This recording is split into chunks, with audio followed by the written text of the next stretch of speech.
नाज़रीन अस्सलाम वालेकुम। आप देख रहे हैं सियासी टीवी। कौमी खबरनामे में आप सबका इस्तकबाल है। मैं मोहम्मद सिद्दीक। सबसे पहले सुर्खियों पर एक नज़र डालते हैं।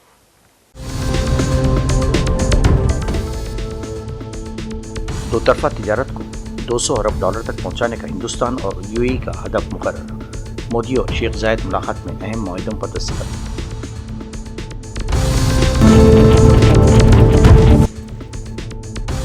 नितिन नबीन ने आज बीजेपी के सबसे कम उम्र सदर के तौर पर ओहदा संभाला। वज़ीर-ए-आज़म व दीगर बीजेपी कायदीन ने की खुशी।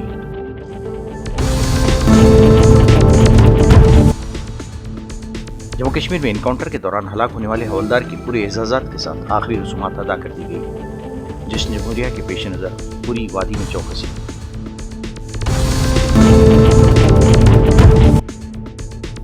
IPS अफसर मुअत्तल। नाज़िबा वीडियो वायरल होने के बाद कर्नाटक हुकूमत की बड़ी कार्रवाई। नई नीति सुर्खियां। अब खबरों की तफसील पेश है। हिंदुस्तान और मुत्तहिदा अरब इमारत ने स्ट्रेटेजिक दिफाई शराकतदारी से मुतालिक फ्रेमवर्क को हतमी शक्ल देने और खलाई शोबे में मुश्तरका इक़दाम के बारे में मुफ़ाहमती याददाश्तों लेटर ऑफ इंटेंट पर दस्तखत किए हैं। इसके अलावा दोनों ममालिक ने गुजरात के धोलेरा में एक खुसूसी सरमायाकारी जोन की तरक्की में यूएई की शमूलियत से मुतालिक मुफ़ाहमती याददाश्त पर भी दस्तखत किए, जबकि यूएई की जानिब से 5 लाख टन LNG की तवील मुद्दती फरहमी के माहदे पर भी दस्तखत किए गए हैं। दोनों मालिक ने 2 तरफ़ा तिजारत को साल 2032 तक दुगना करके $200 अरब तक पहुँचाने का हदफ भी मुकर्रर किया है। मुत्तहिदा अरब इमारत के सदर शेख मोहम्मद बिन जायद अल नह्यान के साथ वज़ीर-ए-आज़म मोदी की पीर को होने वाली बातचीत के बाद खारिजा सेक्रेटरी विक्रम मिस्री ने एक प्रेस कॉन्फ्रेंस में बताया कि इन तमाम माहिदों पर दोनों रहनुमाओं की मौजूदगी में दस्तखत किए गए। His Highness was received at the airport personally by Prime Minister Narendra Modi, which is a special gesture that is characteristic of the extremely warm and close relationship that the two leaders share. They then traveled together from the airport to the Prime Minister's residence, where discussions were held both in the restricted format and then in expanded format, where delegation members engaged with each other. A number of documents were also exchanged in the presence of the leaders. I'll share the details with you. The importance of this visit can be gauged by the composition of the delegation accompanying His Highness the President of the UAE. It comprised members of the royal families of both Abu Dhabi as well as Dubai, and several senior ministers and officials. Amongst the members of the delegation were His Highness Sheikh Hamad bin Zayed Al Nahyan, the Managing Director of the Abu Dhabi Investment Authority, His Highness Sheikh Abdullah bin Zayed Al Nahyan, the Deputy Prime Minister and Foreign Minister of the UAE, His Highness Sheikh Hamdan bin Mohammed bin Rashid Al Maktoum, the Crown Prince of Dubai, also the Deputy Prime Minister and the Minister of Defense of the UAE, and also His Highness Sheikh Hamdan bin Mohammed bin Zayed Al Sultan, who is the Deputy Chairman of the Presidential Court. In addition, there were the Secretary General of the Supreme Council for National Security, the Minister for Industry and Advanced Technology, the Minister of State for International Cooperation, the Minister of State for Artificial Intelligence, Digital Economy and Remote Work Applications, and the Minister of State for Defense Affairs. So as I said, even for this short visit, this was a really, really high-powered delegation that accompanied the President. The talks between the leaders, as I said, were characterized by the warmth and special friendship between the two leaders that has become a characteristic of this relationship. There is a detailed joint statement that is being issued, which will be uploaded as soon as we finish here, as also a list of outcomes from this visit. Let me quickly take you through the key outcomes that will, in a sense, define our bilateral engagement with the UAE. कौमी राजधानी से मुलाकात उत्तर प्रदेश के नोएडा में रहने वाले software engineer युवराज की car डूबने से हुए दर्दनाक मौत मामले में 4 दिन गुजर जाने के बावजूद इंतजामिया गाड़ी को बरामद नहीं कर पाई। यह हादसा रात तकरीबन 11:15 बजे हुआ था, जिसके बाद मुतवफ़्फ़ी युवराज तकरीबन 2 घंटे तक मदद के लिए पुकारता रहा। जाए वक़ू पर मौजूदा आईनी शाहिदी ने बताया कि हादसा रात 11:15 बजे के करीब पेश आया था। युवराज पानी में डूबती कार के अंदर से तकरीबन 2 घंटे तक मदद के लिए चिल्लाता रहा। जब महकमे के गोतेखोरों में से कोई भी पानी में नहीं उतरा, तब एक मुकामी शख्स ने हिम्मत दिखाई और अपनी कमर में रस्सी बांधकर 50 मीटर अंदर तक गया। हालांकि तब तक बहुत देर हो चुकी थी और युवराज का कोई सुराग नहीं मिला। चश्मदीद के मुताबिक फायर ब्रिगेड और पुलिस मौजूद थी, लेकिन कोई ठोस कार्रवाई नहीं हो पाई। ऐसी हालत में सिस्टम की सुस्ती पर संगीन सवालात उठने लगे हैं। दिन रात को 12 बजे की घटना है, लेकिन मैं ऑर्डर लेके गया था 1:40 पे। मैंने जाके देखा, वहाँ पे बहुत सारी भीड़ लगी हुई थी। भीड़ को देखकर मैं समझ गया था कि आज धुंध ज़्यादा है, कोई ना कोई जोड़ में दोबारा दाग चुका है। क्योंकि 15 दिन पहले सेम वही केस मेरे सामने हुआ था और उस ड्राइवर को भी मैंने ही बचाया था। मैं ही मौके पे था और कोई नहीं था। तो मैं समझ गया कि यहाँ पे कोई दाग चुका है। मैंने जाके देखा, कुछ लोग बोल रहे थे कि यहाँ पे एक लड़का कार के साथ इसमें पानी में गिरा हुआ है 12 बजे से, और बहुत ही ज़्यादा धुंध के कारण वो इसमें अनकंट्रोल होकर सीधा जोहड़ में दाग गया। तो मैंने देखा बहुत सारे जो मतलब सरकारी कर्मचारी थे वो थोड़ा घबराए भी हुए थे।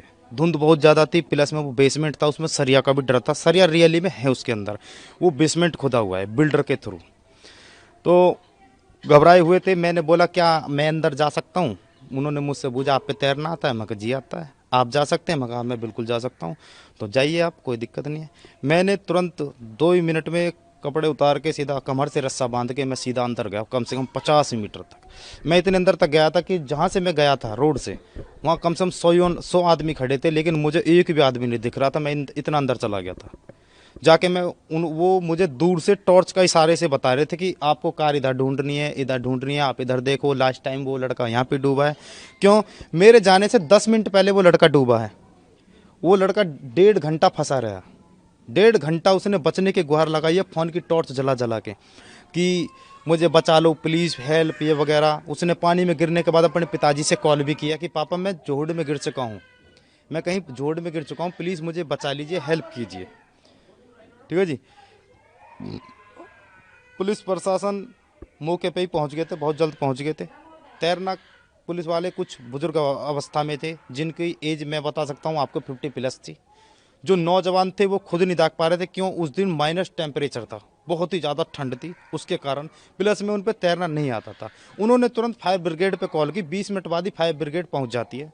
फायर ब्रिगेड वालों ने कोशिश की, इतने ही मैं पहुंच जाता हूँ। मैंने उनसे बोला कि आप 1 मिनट मुझे जाने देंगे? नू आप पे तैरना तुम? हाँ, मैं जा सकते हो। तो मैंने जाके अंदर कम से 30 से 40 मिनट उस भाई को सर्च किया था। मुझसे बोल रहे थे कि अभी 5 मिनट पहले उस लड़के की आवाज़ आनी बंद हुई है, एक बार आप जाके देखो जल्दी से जल्दी, क्या पता वो बेहोश हो गया, कोई दिक्कत हो। मैं कहा ठीक है मैं जाता हूँ। मैंने पूरा जितना भी वो तालाब है, बेसमेंट है, कम से कम उसकी चौड़ाई मैं बता सकता हूँ आपको 100 मीटर प्लस चौड़ाई है उसकी, और कम से कम 200 मीटर लंबाई है उसकी।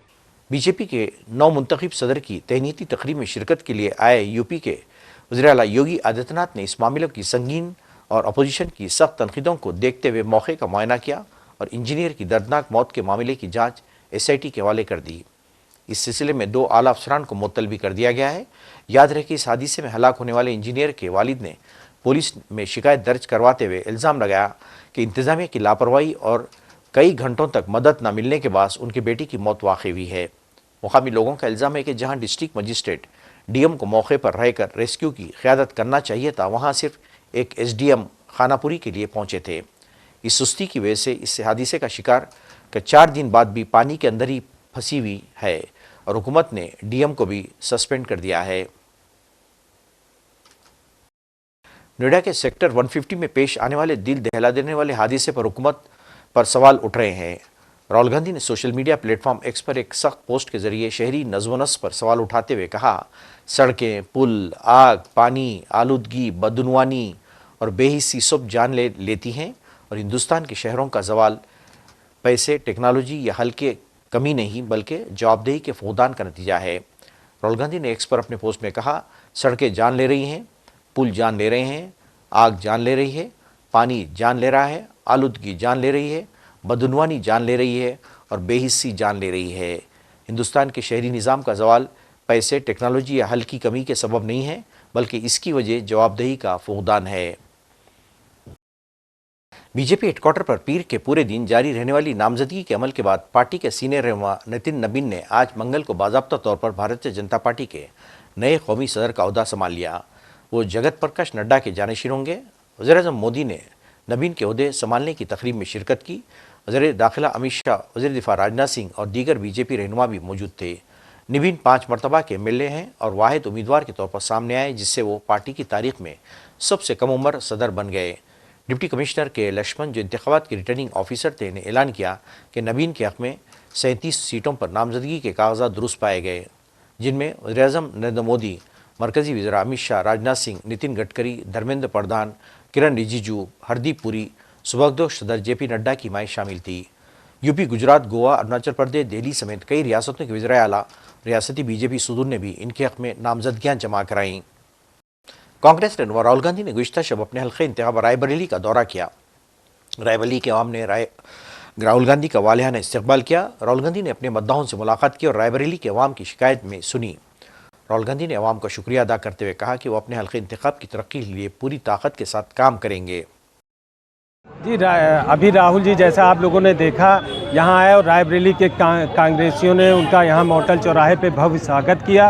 राहुल जी जो संघर्ष कर रहे हैं पूरे देश में महंगाई, बेरोजगारी और अभी जैसे तुरंत में मनरेगा का नाम बदलने को लेके उसको ख़त्म करने की साजिश को लेके और तमाम तरह की मुद्दे जो जनहित के मुद्दे हैं उसको लेकर राहुल जी SIR के मुद्दे पे पूरे देश में एक अलग जगाया है उन्होंने और इसको लेके पूरा देश, प्रदेश और ख़ासकर रायबरेली के लोगों के में गर्व रहता है और हम लोग बड़े खुश हैं। और रायबरेली में राहुल जी आए, हम लोग उन लोगों ने उनका स्वागत किया और वो अभी मिले, उतरे, हम लोगों के बीच में उतर के भी वो मिले और उससे उत्साहवर्धन हुआ कार्यकर्ताओं का। एनफोर्समेंट डायरेक्टरेट के कोची जोनल ऑफिस ने मंगल को केरला, तमिलनाडु और कर्नाटक में 21 मुकामात पर तलाशी कार्रवाइयाँ की। ये छापे सबरमीला मंदिर से मुतालिक सोने और दीगर असासों के मुबैना गबन से जुड़े हैं।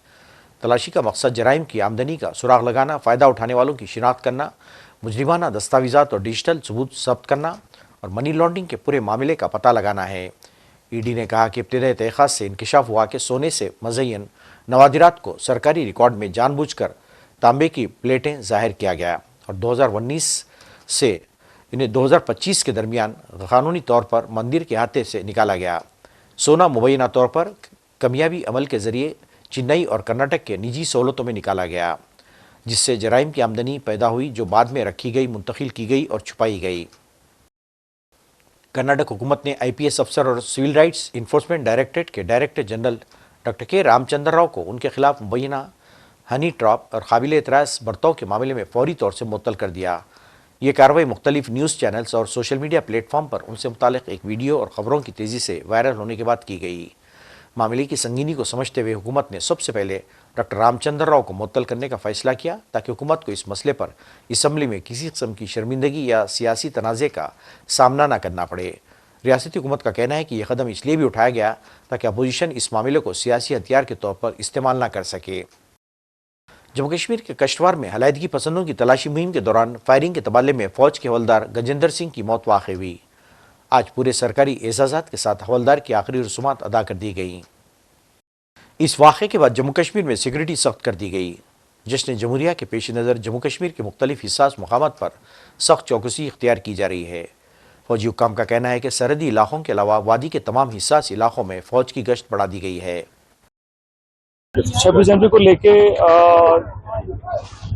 जितने भी यहाँ पे क्रूशल पॉइंट्स हैं उनका एक रखी किया गया है और उनके जहाँ भी कोई सेंसिटिव पॉइंट्स हमें नज़र आए हैं वहाँ पे हमने एडवांस डिप्लॉयमेंट करनी थी, वहाँ पे वो एडवांस डिप्लॉयमेंट भी हुई है।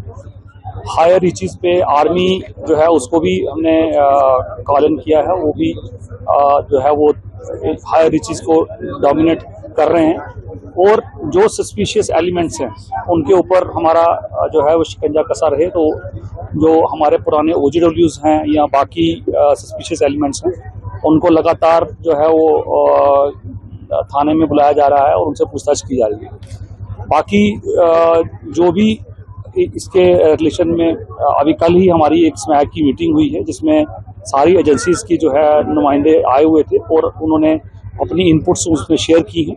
उन इनपुट्स को लेते हुए जो भी स्टेप्स हमें लेने हैं वो हम उस पर कार्रवाई करेंगे और आने वाले दिनों में जितनी भी चेकिंग्स हैं या नाकाज हैं उनको स्ट्रेंथन करेंगे और ये 26 जनवरी जो है वो अच्छे तरीके से गुजरे उसके लिए जितने भी पुख्ता इंतजाम हो सकते हैं वो हमारी तरफ से होंगे। भद्रवाह और बाकी एडजॉइनिंग एरियाज क्योंकि इसमें टूरिस्ट का काफ़ी फ्लो है, उसको देखते हुए जो नाकाज हैं उनको स्ट्रेंथन किया गया है।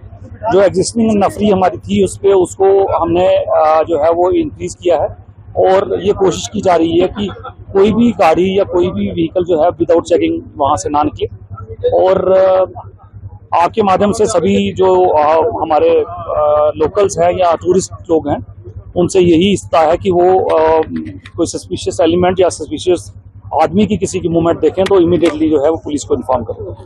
नाज़रीन, आखिर में सुर्खियों पे एक और नज़र।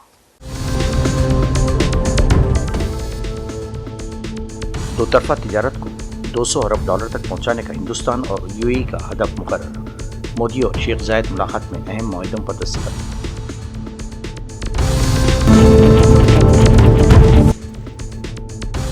नितिन नवीन ने आज बीजेपी के सबसे कम उम्र सदर के तौर पर ओहदा संभाला। वज़ीर-ए-आज़म और दीगर बीजेपी कायदीन ने की खुशी।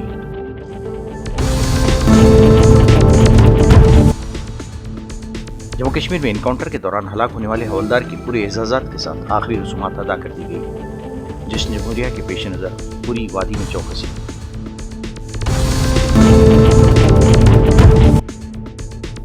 IPS अफसर मुअत्तल। नाज़िबा वीडियो वायरल होने के बाद कर्नाटक हुकूमत की बड़ी कार्रवाई। नाज़रीन, इसके साथ ही कौमी खबरनामा खत्म होता है। मुझे और सारी सियासत टीम को इजाज़त दें। अल्लाह हाफ़िज़।